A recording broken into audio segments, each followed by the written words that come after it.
Hi mga mi! Good morning! For today's video ay gagawa ako ng panibagong vlog dahil matagal na rin di ako nakakapagawa ng vlog mga mi. At yan mga mi, daming damit dahil yan tutupiin natin mga mi at sisimulan natin yung aking pagtutupi. Ayan mga mi, nagsisimula na ako sa pagtupi dahil mahirap talaga mga mi magtambak na maraming tutupiing damit. Dahil ako nga mga mi, minsan kasi di talaga ako makakapagtupi mga mi dahil yung chikiting ko parating nasa tabi ko. Dahil nga nung isang araw or nung nakaraang buwan, di talaga ako nakakapag-vlog mga mi. Di talaga ako nakakapag-upload sa YouTube, sa Facebook. Kaya na-strike ako, ang daming na-strike talaga. Maraming nag-strike sa akin. Kaya so ngayon, anong tawag dyan, magbabawi ako sa mga content ko dahil alam niyo mga mi, nakakapagod din nga pala gumawa ng content lalo na kapag wala ka nang naiisip na nagagawing content. Kasi ako mi, madali akong mapagod, madali akong magsawa sa mga bagay na alam ko naman matagal pa akong makakarami ng views, ganun. Pero, ang ano ko na lang naman talaga mga mi is, kaya hindi talaga ako nakakapagawa ng content kasi yung baby ko mga mi, nung nakaraang buwan, nagkasakit siya. Hanggang sa birthday niya mga mi, talaga ako nakapagawa ng content, ng video or documentary niya kasi nga nagkasakit siya mga mi. At, ayun na nga mga mi, dahil ilang araw siyang ilang araw siyang nagkasakit, kaya hindi ako nakakapagawa ng content. Yun, naisip ko parang nakakapagod din pala. Lalo na kapag naubusan ka ng gagawing content. At alam niyo mga mi, ayan, speechless talaga ako. Ang tahimik ko lang talaga dahil yung baby ko nga pala nasa tabi ko that time habang nagtutupi ako. Kaya ngayon, nagbo-voice over ako sa ginagawa ko ngayon. At sana mga mi, suportahan nyo din po ako. Suportahan nyo rin po ako kahit paminsan-minsan lang din po ako gumagawa ng content. At alam nyo mga mi, malaking tulong na din po sa akin na tinutulungan nyo ako na kahit yung mga subscriber ko is 25 pa lang. Pero nagpapasalamat ako mga mi kahit ganun. Ilang araw pa lang kasi ako nagpo-vlog pero nakita ko kagad sa YouTube ko na medyo nag-25 nung nakaraan, nung una 6 hanggang nag-25 ganun. Ang dali pa lang makakapagdami ng subscriber. Ayan mga mi, balik tayo sa topic ngayon. Ayan, sineparate ko nga pala yung damit ng baby ko nung ano pa siya, 3 months. Dahil nung mga damit niya ngayon, nung dati, ay hindi na magkasya dahil nga, lumalaki na yung baby ko ngayon. Kaya nagpapasalamat ako kay God kahit nga hindi siya dumidede sa akin, kahit yung gamit ko lang is yung nasa bottle. Nagpapasalamat ako kasi binibigay niya rin ako ng mas maraming blessing. Sinusuportahan talaga ako ni God. Binibigay niya talaga yung mga pangangailangan ko lalo na sa baby ko. At alam niyo mga mi, ang dami ko talagang tinutupi dyan na mga jacket. Lalong-lalong talaga yung mga jacket dahil dito talaga sa amin mga mi is malamig. Kaya mas marami talaga yung jacket.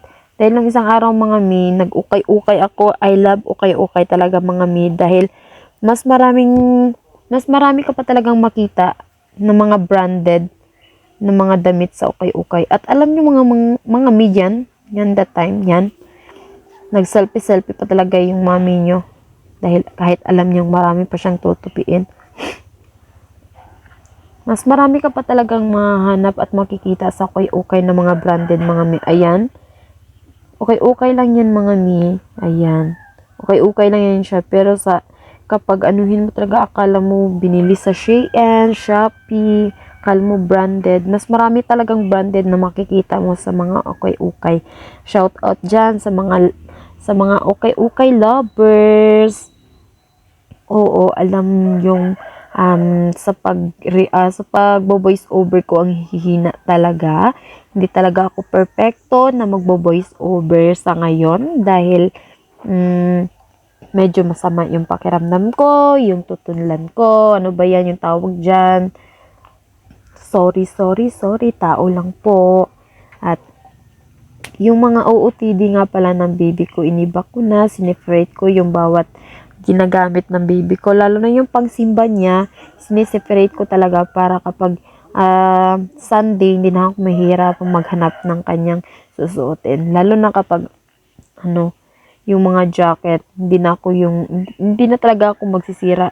Hindi ko na, yun yung tawag na,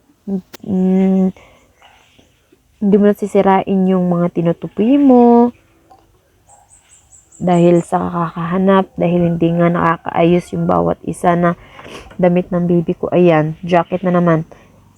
Okay lang din yan mga mi. Mas lahat yan okay. Mas maganda talaga kasi sa okay. Tapos, hindi lang branded, mas mura pa. Yun. Medyo naguguluhan na ako dyan. Sumasakit na yung ulo ko dahil sa marami akong tinutupi.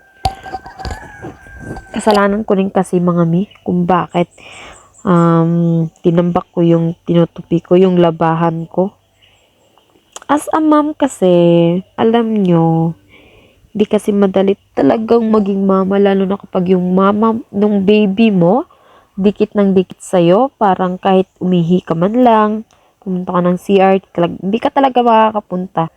Kasi yung baby ko is mama's girl. Ayan mga mi, okay lang din yan bigay sa akin ng ninang ko para sa anak ko. Sabi niya 20 pesos lang daw yan mga mi. Tapos tignan yung mga mi, parang sa Shein, nakita ko atin sa Shein. Ayan, ang ganda talaga mga mi pag partner sa UOTD ng baby ko. Kaya nagustuhan ko talaga yung bigay sa akin ng ninang ko. At ayun na mga mi, sa sobrang ingay ko sa pagtutupi, sa paggagalaw, biglang nagising yung baby ko. At hindi na yan siya babalik sa pagtulog mga mi. Dahil kapag gumising na talaga yung baby ko mga mi, hindi na talaga yan siya babalik matulog. Pero ilang minutes lang siya nakatulog mga mi. Nakakainis nga mami eh. Tagal na naman ako makakapagtapos ng pagtutupi nito. Pero hinayaan ko lang naman siya mga mi dahil andyan lang din naman siya sa tabi ko mga mi. At pagkatapos mga mi, iyak-iyak pa yung baby ko dyan. At yun na mga mi, kahit nakagising na yung baby ko, pinagpatuloy ko pa rin yung pagtutupi dahil kunti na lang naman yung tutupiin ko. Kailangan naman hindi ko patatapusin, kunti na lang naman. At pagising niya kanina, sinipa niya sa paa niya yung tinupi ko. Ayun yung mga shirt ng baby ko. Binilis-bilisan ko nga pala mga mi yung pagtutupi dahil umiiyak na yung chikiting ko. Dahil siguro gutom na siya. Sa sobrang dami ng tinutupi ko ngayon. Kaya iyan, para akong robot nagmamadali. Ba talaga pag yung baby nyo gising na, ay nako, baka talagang robot. Kahit gustong-gusto mo pang magtrabaho, na may gagawin ka pa sa bahay, di ka na talaga makakapagawa ng mas maayos pa kasi gising na yung baby mo. Wala ka ng ibang iisipin at titingnan kundi yung baby mo. Siguro sa iba dyan na yung mga expert na mama. At alam niyo mga mi, kita niyo yung tiyan ko. Akala niyo buntis Hindi yan buntis, kundi ano yan, tiyan ko yan. Kasi pagkatapos kong kumain, higa ka agad. Di na nakakapag-relax kasi minsan kapag kakain ako yung baby ko tulog. Parang ako lang talaga yung binabantayan ng baby ko. Kaya yan yung tiyan ko parang na rin kalaki. Ayan. Nagmamadali na si Ma'am Shio. Kasi yung baby ko dyan, umiiyak na. Gutom na talaga siya kasi mag-11:30 na ata. Pero nakakapagsaing naman ako. Kain na lang yung kulang. Nagsasabi na ng mama. Alam niyo mga mi, yung una-una niya talagang nabanggit na Unang-una niya talaga nabanggit, mama. Swerte talaga yung mga mama kapag yung mama talagang nauuna na nababanggit mga baby. Alam niyo yung mister ko, naiingit sa akin dahil bakit parati lang tinatawag mama, mama. Minsan lang yan tinatawag yung papa niya. Pero kapag gabi, gustong-gusto niya talaga tumabi sa tatay niya. Ako na maiinggit kasi ako naman yung nabihan. Kaya sa mga mamshi dyan, mga daddy dyan, mahalin niyo po yung baby. Pababayaan kasi ako mga bagong mami pa lang, bago pa lang talaga ako. As a time mom, gusto ko talagang alain yung baby ko. Kaya so hindi na ako nakakapag-upload. Kaya nga na-strict ako sa Facebook ko eh.